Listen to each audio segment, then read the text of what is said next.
ఇచ్చినటువంటి పెద్దలు, అలాగే వారు వివాహం చేసి పిల్లలు కన్నటువంటి వీరు పెద్దలుగా కూడా మారిపోయారు.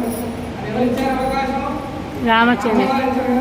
ఇప్పుడు రాముల వారు సీతమ్మ కట్నం పుట్టినటువంటి వీరు కుమారులు అయితే మీ కట్నం పుట్టినటువంటి కుమార్తె కూడా ఈరోజు కుమారు పట్టాలయ్యారు. అంటే దాని అర్థం మీరు ఎలాంటి విషయాలు కూడా చేయడానికి ఈరోజు దేవతా కళ్యాణం చేసేటటువంటి శక్తిని భగవంతుడు కలిగించారు.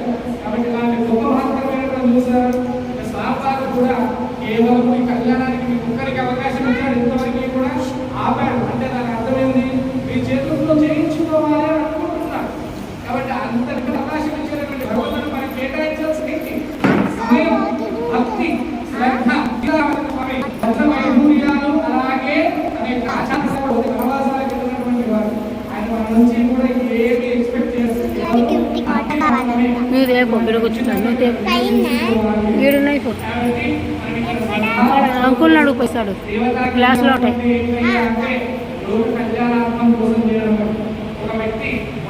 కూర్చోను కూర్చో.